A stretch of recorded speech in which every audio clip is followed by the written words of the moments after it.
বিশ্ব রাজনীতিতে নতুন বিস্ফোরণ, বুরেভেস্টেনিকের আগুনে কাঁপছে পশ্চিমা দুনিয়া। রাশিয়া যখন তার নতুন পারমাণবিক ক্রুজ ক্ষেপণাস্ত্র বুরেভেস্টেনিক মিত্রদের হাতে তুলে দেওয়ার প্রস্তাব রাখল, ঠিক সেই মুহূর্তে তেহরান থেকে ভেসে এলো এক কাঁপানো ঘোষণা: আমরা নতুন বিশ্ব ব্যবস্থা গড়ব। এ যেন এক সুরে বাঁচতে শুরু করেছে তিন শক্তির ত্রিমূর্তি, রাশিয়া, চীন ও ইরান। ২৬ অক্টোবর রাশিয়ার প্রেসিডেন্ট ভ্লাদিমির পুতিন উন্মোচন করেন এমন এক অস্ত্র যা বিশ্বের সবচেয়ে উন্নত প্রতিরক্ষা ব্যবস্থাকেও চ্যালেঞ্জ জানাতে পারে। বলা হচ্ছে, বুরেভেস্টেনিক একবার ছুটে গেলে তাকে থামানোর শক্তি পৃথিবীর কারণে। আর এই পরীক্ষার পরই পুতিনের ঘনিষ্ঠ সহযোগী দিমিত্রি মেদভেদেভ সামাজিক যোগাযোগ মাধ্যমে লেখেন, রাশিয়ার সব বন্ধুদের অভিনন্দন। শব্দটা যেন ছিল সংকেত, মিত্রদের ডাক। একদিন পর ২৭ অক্টোবর তেহরানে চীনা রাষ্ট্রদূতের সঙ্গে বৈঠক করেন ইরানের সর্বোচ্চ নেতা আয়াতুল্লাহ খামেনির উপদেষ্টা। তিনি বলেন, চীন, রাশিয়া ও ইরান, এই তিন দেশ এখন নতুন বিশ্ব ব্যবস্থা গঠনে নেতৃত্ব দিচ্ছে। তার এই বক্তব্য যেন যুক্তরাষ্ট্র ও পশ্চিমা বিশ্বের কানে ঝড় বইয়ে দিয়েছে। কারণ একদিকে রাশিয়া পারমাণবিক শক্তির নতুন অধ্যায় খুলেছে, অন্যদিকে ইরান তার কূটনৈতিক বন্ধুত্বকে রূপ দিয়েছে অস্ত্রের কৌশলে। ২০ বছরের কৌশলগত চুক্তি কার্যকর করেছে রাশিয়া ইরান, আর ২৫ বছরের অংশীদারিত্ব চুক্তি ইরান চীনের হাতে শক্তভাবে বাঁধা। এই সম্পর্ক এখন শুধু কূটনৈতিক নয়, সামরিক বাস্তবতাও। ২৪ অক্টোবর আন্তর্জাতিক পারমাণবিক সংস্থা IAEA এর প্রধানকে যৌথ চিঠি পাঠায় রাশিয়া, চীন ও ইরান। চিঠিতে তারা জানায়, জাতিসংঘের প্রস্তাবের মেয়াদ শেষ, এখন থেকে ইরান স্বাধীন, অর্থাৎ নিষেধাজ্ঞার বেড়ি ছিঁড়ে ইরান তার পারমাণবিক পথ চালায়, আর থামবে না। ১৮ অক্টোবর তারা একই দাবি পাঠায় জাতিসংঘ মহাসচিব আন্তোনিও গুতেরেসের কাছেও। তারা পশ্চিমা দেশগুলোর বিরুদ্ধে অভিযোগ তোলে, তোমরা অবৈধভাবে ইরানকে আটকে রাখতে চাইছো, কিন্তু ইতিহাসের গতিপথ তোমাদের হাতে নেই। অন্যদিকে ওয়াশিংটনে যেন অস্থিরতা বাড়ছে। যুক্তরাষ্ট্রের প্রেসিডেন্ট ডোনাল্ড ট্রাম্প ইউক্রেন যুদ্ধ নিয়ে পুতিনের সঙ্গে বৈঠক বাতিল করেছেন। পরিবর্তে রাশিয়ার তেল শিল্পে কঠোর নিষেধাজ্ঞা দিয়েছেন। কিন্তু তাতে কি পুতিন থেমেছেন? না, বরং তার ক্ষেপণাস্ত্রই এখন হয়ে উঠেছে পশ্চিমের দুঃস্বপ্ন। চীনের সঙ্গেও ট্রাম্পের সম্পর্ক উত্তপ্ত। পুনর্নির্বাচনের পর থেকেই বাণিজ্য যুদ্ধ চলছে। ৩০ অক্টোবর তারা চীনা প্রেসিডেন্ট শি জিনপিং এর সঙ্গে বৈঠকের কথা, কিন্তু সেই সাক্ষাতের আগেই তৈরি হয়েছে অনিশ্চয়তার ঘন কুয়াশা। বিশ্ব রাজনীতি আজ যেন দুই সুপার পাওয়ারের সংঘর্ষ ক্ষেত্র। এক পাশে যুক্তরাষ্ট্র ও তার পশ্চিমা মিত্ররা, অন্য পাশে জেগে উঠছে রাশিয়া, ইরান ও চীনের নতুন জোট, যেখানে পারমাণবিক শক্তি, কূটনৈতিক ঐক্য আর অদম্য প্রতিরোধের বার্তা মিশে গেছে এক সুরে। এ যেন নতুন শীতল যুদ্ধের সূচনা। এক প্রান্তে ওয়াশিংটনের নীরবতা, আর অন্য প্রান্তে মস্কো ও তেহরানের বাজনা। বিশ্ব ব্যবস্থা পাল্টাবে, ইতিহাস আবার লেখা হবে। রাশিয়া এখন শুধু এক দেশ নয়, এক ঘোষণা, অপরাজেয় শক্তির প্রতিধ্বনি। আর ইরান, সে হয়ে উঠছে সেই আগুন যার আলোয় পশ্চিম এখন তাকিয়ে আছে ভয়ের চোখে।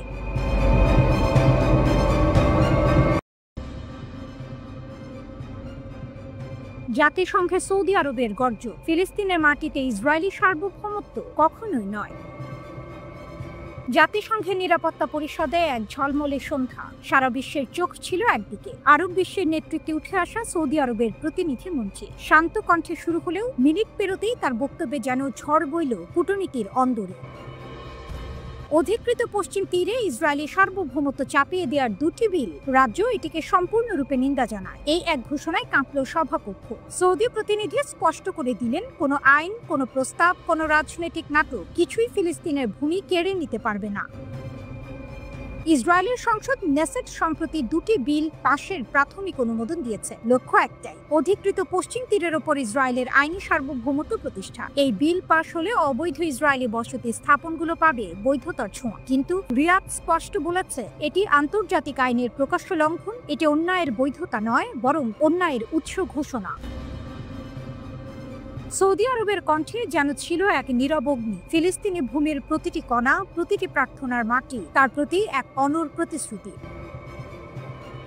সভায় সৌদি প্রতিনিধি বললেন, রাজ্য ফিলিস্তিনি জনগণের ন্যায্য দাবির পাশে দৃঢ়ভাবে রয়েছে। গাজার ধ্বংসস্তূপে মানবতা হারিয়ে যেতে পারে না। আমাদের লক্ষ্য ফিরে আসুক স্বাভাবিকতা, শুরু হোক পুনর্গঠন, মানুষ যেন মর্যাদার সঙ্গে নিজেদের মাটিতে বাঁচতে পারে।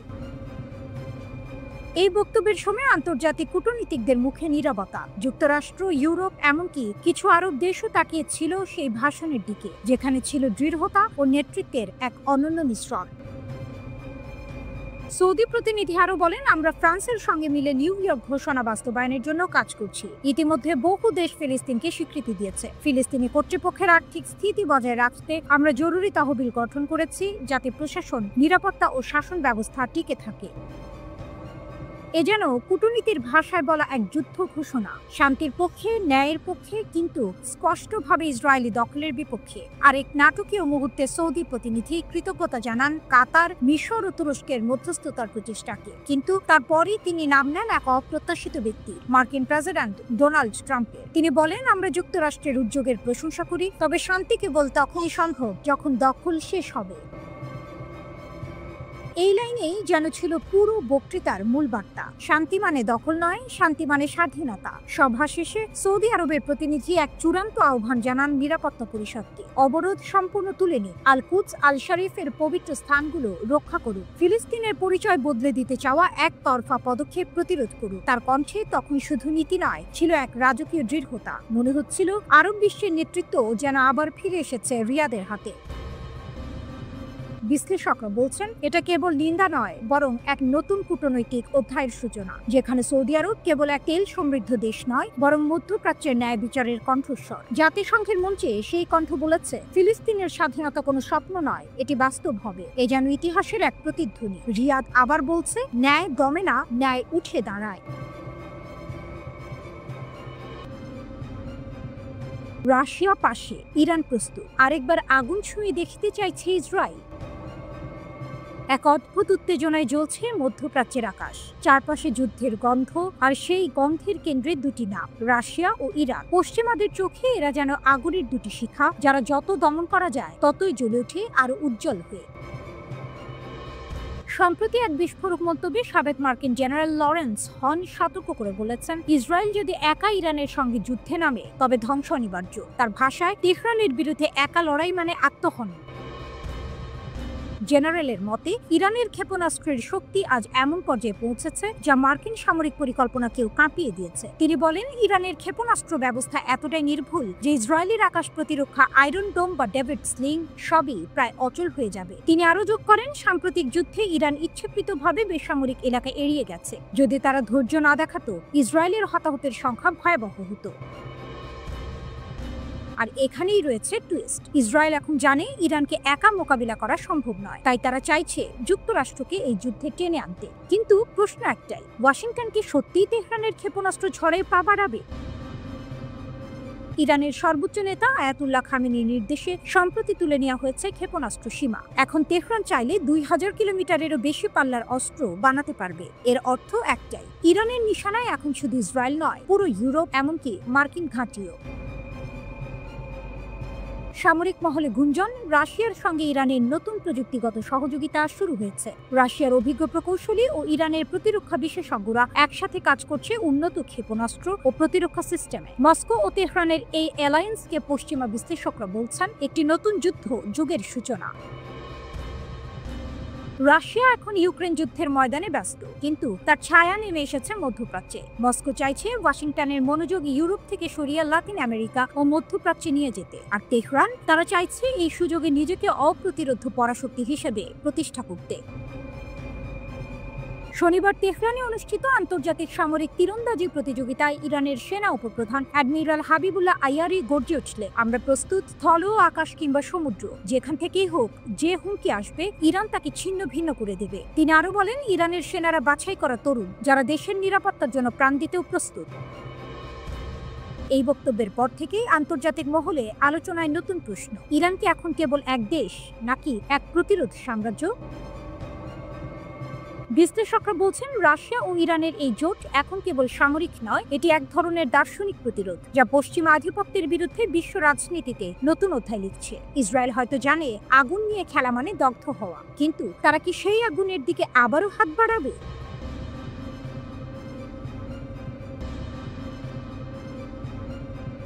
মাত্র কয়েকশো কেজি ইউরেনিয়াম এবং সমগ্র মধ্যপ্রাচ্যের কূটনীতি একবারই ঘুরে গেল। প্রশ্নটি সরল, কেনই বা এটুকু ধাতু নিয়ে দেশগুলো যুদ্ধ পর্যন্ত করতে রাজি হয়? উত্তরটা আছে কণায় কণায়, এবং তা এমনভাবে যে একবার বুঝলে চোখ ফেরানো যায় না।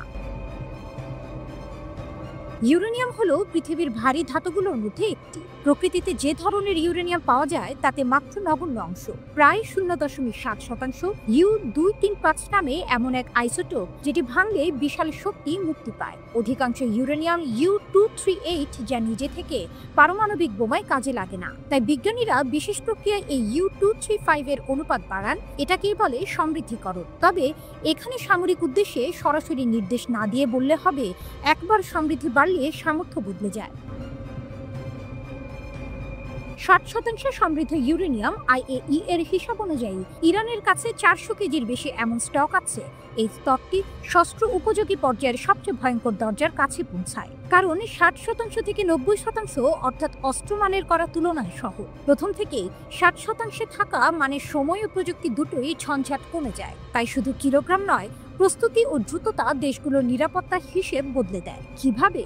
সংক্ষেপে বললে, ধাতুটিকে এমন এক রাসায়নিকে রূপান্তর করে গ্যাস আকারে কেন্দ্রিফিউজ নামের যন্ত্র দিয়ে মূলত হালকা U-235 ও ভারী U-238 আলাদা করা হয়। এটি বেশ জটিল প্রক্রিয়া, একই সাথে বিপজ্জনক। একবার অনেক পরিমাণে উচ্চশ্রেণীর সমৃদ্ধি হাতের কাছাকাছি এলেই একটি দেশের ব্রেকআউট বা অস্ত্র তৈরির সময় খুবই কমে আসে।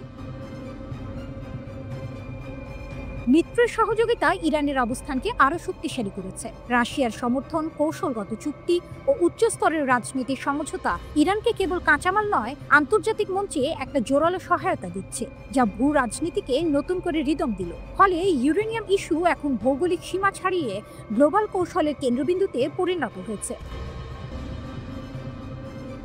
CNN এর সাথে এক সাক্ষাৎকারে ইরানের পররাষ্ট্রমন্ত্রী সৈয়দ আব্বাস আরাকচি বলেছেন, আমাদের কখনোই পারমাণবিক অস্ত্র রাখার ইচ্ছা ছিল না, এবং আমরা 2015 সালে মার্কিন যুক্তরাষ্ট্র সহ P5+1 দেশগুলির সাথে পরমাণু সহযোগিতা সংক্রান্ত সমঝোতা বা JCPOA স্বাক্ষর করার সময় এটি প্রমাণ করেছি।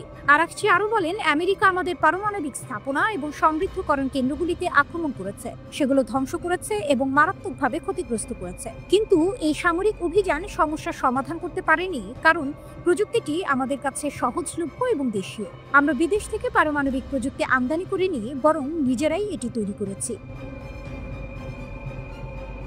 জাতিসংঘের পরমাণু পর্যবেক্ষণ সংস্থার প্রধান বলেছেন, তেহরানের সঙ্গে কূটনৈতিক প্রচেষ্টা ব্যর্থ হলে পুনরায় শক্তি প্রয়োগের আশঙ্কা করছেন তিনি। চলতি বছরের জুনের মাঝামাঝি সময়ে ইসরায়েল ইরানের বিরুদ্ধে একটি নজিরবিহীন বোমা হামলা চালায়। ফলে যুদ্ধ শুরু হলে পাল্টা ব্যবস্থা হিসেবে ইরান ক্ষেপণাস্ত্র ও ড্রোন হামলা চালায়।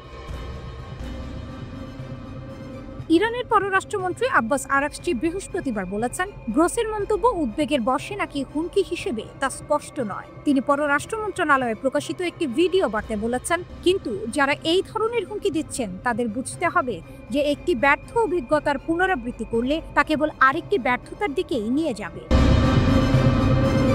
অবশেষে কি পরমাণু ক্ষমতাধর হয়ে উঠল ইরান? জাতিসংঘের পরমাণু সংস্থা IAEA এর রিপোর্ট এবং ইসরায়েলি প্রধানমন্ত্রীর দাবির ভিত্তিতে তেহরানের সামরিক সক্ষমতা নিয়ে যে উদ্বেগ দেখা দিয়েছে তা বিশ্বজুড়ে নতুন করে আলোচনার জন্ম দিয়েছে। এই জল্পনা যদি সত্যি হয়, তবে ইরান শুধু আঞ্চলিক নয়, বৈশ্বিক শক্তিতে পরিণত হবে। পরমাণু সক্ষমতায় ইরান, ট্রাম্পের দাবি কি মিথ্যা? গত জুনে ইরানের পারমাণবিক কেন্দ্রগুলোতে হামলার পর যুক্তরাষ্ট্রের প্রেসিডেন্ট ডোনাল্ড ট্রাম্প দাবি করেছিলেন, আয়াতুল্লাহ আলী খামেনির দেশটির পরমাণু কর্মসূচি সম্পূর্ণ ধ্বংস হয়েছে। কিন্তু তার সেই দাবিকে সরাসরি মিথ্যা প্রমাণিত করেছে জাতিসংঘের পরমাণু সংস্থা international atomic energy agency IAEA। IAEA এর প্রধান রাফাল গ্রোসে জানিয়েছেন, ইরানের কেন্দ্রগুলোতে এখনও প্রায় 400 কেজি সমৃদ্ধ ইউরেনিয়াম মজুদ রয়েছে। বিজ্ঞানীরা এটিকে পারমাণবিক অস্ত্র তৈরির মূল উপাদান হিসেবে ব্যবহার করেন। গ্রোসের এই বক্তব্য সামরিক বিশ্লেষকদের উদ্বেগ আরও বাড়িয়েছে, কারণ এই পরিমাণ ইউরেনিয়াম দিয়ে ইরান প্রায় 10টি পারমাণবিক বোমা তৈরির সক্ষমতা অর্জন করতে পারে। যদিও বর্তমানে তেহরানের হাতে কোনো পরমাণু অস্ত্র নেই বলেই দাবি করে আসছে IAEA। তবে ইরানের সর্বোচ্চ ধর্মীয় নেতা আয়াতুল্লাহ আলী খামেনির জ্যেষ্ঠ উপদেষ্টা আলী শামখানি স্পষ্ট করে দিয়েছেন, শত্রুদের হামলা সত্ত্বেও ইরানের পারমাণবিক কর্মসূচি টিকে আছে। তিনি বলেন, পারমাণবিক স্থাপনা ধ্বংস হলেও আমাদের খেলা শেষ হয়নি। সমৃদ্ধ ইউরেনিয়াম এখনো অক্ষতই রয়েছে। যদিও খামেনি বরাবরই বলে এসেছেন ইউরেনিয়াম ব্যবহার করে অস্ত্র তৈরির কোনো পরিকল্পনা তেহরানের নেই। নেতানিয়াহুর মারাত্মক দাবি, আইসিবিএম কি পূর্ব উপকূলে আঘাত হানবে? ইরানের পারমাণবিক সক্ষমতার এই জল্পনার মধ্যেই ইসরায়েলের প্রধানমন্ত্রী বেনিয়ামিন নেতানিয়াহু এক মারাত্মক দাবি করেছেন। তিনি বলেন, ইরানের হাতে চলে এসেছে আন্তঃমহাদেশীয় ব্যালিস্টিক মিসাইল আইসিবিএম এর শক্তিশালী বহর। তার মতে এই অস্ত্রটি 11,000 কিলোমিটার জুড়ে হামলা চালাতে পারে, যা দিয়ে যুক্তরাষ্ট্রের পূর্ব উপকূলেও আঘাত হানা সম্ভব। এটি সবার জন্য একটি বড় বিপদ। নেতানিয়াহু তার দাবির সপক্ষে কোনো জোরালো প্রমাণ হাজির না করলেও সমর বিশ্লেষকরা বলছেন, ইরানের বর্তমান রকেট প্রযুক্তি আন্তঃমহাদেশীয় ক্ষেপণাস্ত্রের সফল পরীক্ষার জন্য যথেষ্ট। যদি ইরান 12,000 কিলোমিটার পাল্লার খোররামশার 5 মডেলের আইসিবিএম তৈরি করতে পারে, তবে তা অবশ্যই পারমাণবিক ওয়ারহেড বহনে সক্ষম হবে। যুক্তরাষ্ট্র ও ইসরায়েলের চোখ ফাঁকি দিতে সক্ষম হবে তো ইরান? এই প্রশ্নের উত্তর খুঁজতে গেলে দেখা যায়, একই দিকে যেমন ট্রাম্পের দাবি ভুল প্রমাণিত হয়েছে, ঠিক তেমনই নেতানিয়াহুর আইসিবিএম দাবির পক্ষেও সরকারিভাবে কোনো নিশ্চয়তা মেলেনি। তবুও আইএইএ এর রিপোর্ট এবং নেতানিয়াহুর দাবি, এই দুয়ে মিলে একটি নতুন মেরুকরণ তৈরি করেছে। বিশেষজ্ঞদের মতে, ইরান যদি সত্যি আইসিবিএম ও পর্যাপ্ত ইউরেনিয়াম মজুদের মাধ্যমে পরমাণু অস্ত্রের সক্ষমতা অর্জন করে থাকে, তবে বিশ্ব ভূরাজনীতির মোড় ঘুরে যাবে। তেহরান সম্ভবত পারমাণবিক অস্ত্র তৈরির দোরগোড়ায় পৌঁছে গেছে। আর যদি এই ক্ষমতা আন্তঃমহাদেশীয় ক্ষেপণাস্ত্রের সঙ্গে যুক্ত হয়, তবে তা শুধুমাত্র ইসরায়েল নয়, বরং যুক্তরাষ্ট্রের মূল ভূখণ্ডের জন্য মারাত্মক হুমকি। ইরানের পারমাণবিক কর্মসূচি ধ্বংস হয়েছে বলে যারা স্বস্তির নিঃশ্বাস ফেলেছিলেন, তাদের জন্য এটি একটি বড় ধাক্কা। ইরানের সর্বোচ্চ নেতার আশ্বাস এবং আইএইএ এর রিপোর্ট যেন এই বার্তাই দিচ্ছে, শত্রুর আস্তানায় আঘাত হানার সক্ষমতা অর্জনের পথে এগোচ্ছে তেহরান।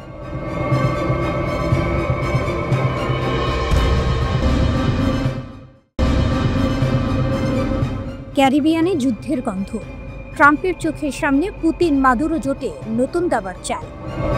ক্যারিবিয়ান সাগরে যেন ঝড়ের পূর্বাভাস। একদিকে মার্কিন যুদ্ধজাহাজ নোঙর করছে ট্রিনিদাদের উপকূলে, অন্যদিকে রাশিয়ার প্রেসিডেন্ট ভ্লাদিমির পুতিন স্বাক্ষর করলেন এক ঐতিহাসিক চুক্তিতে ভেনেজুয়েলার প্রেসিডেন্ট নিকোলাস মাদুরোর সঙ্গে নতুন কৌশলগত জোটে। এটি শুধু একটি চুক্তি নয়, বরং এক ভূরাজনৈতিক ঘোষণা।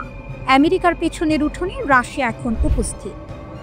রাশিয়া আনুষ্ঠানিকভাবে ভেনেজুয়েলার সঙ্গে প্রতিরক্ষা ও জ্বালানি চুক্তি অনুমোদন করেছে। পুতিন নিজে স্বাক্ষর করেছেন সেই নথিতে, যা কার্যকর হওয়ার পর দুই দেশ নতুন এক কৌশলগত অধ্যায়ে প্রবেশ করবে। চুক্তির আওতায় রয়েছে জ্বালানি, খনিজ সম্পদ আহরণ, পরিবহন ও যোগাযোগ, নিরাপত্তা সহযোগিতা এবং সন্ত্রাসবাদ দমন। অর্থাৎ ভেনেজুয়েলার আকাশ থেকে তার সমুদ্র পর্যন্ত রাশিয়ার ছায়া আরও ঘন হচ্ছে। মস্কো ও কারাকাস একমত হয়েছে নিয়মিত কূটনৈতিক ও সামরিক সংলাপে অংশ নিতে, যা ভবিষ্যতে পশ্চিমা প্রভাবকে সরাসরি চ্যালেঞ্জ করবে। একজন রুশ বিশ্লেষক এক কথায় বললেন, এই চুক্তি শুধু অর্থনীতি নয়, এটা আমেরিকার নাকের ডগায় এক সামরিক বার্তা।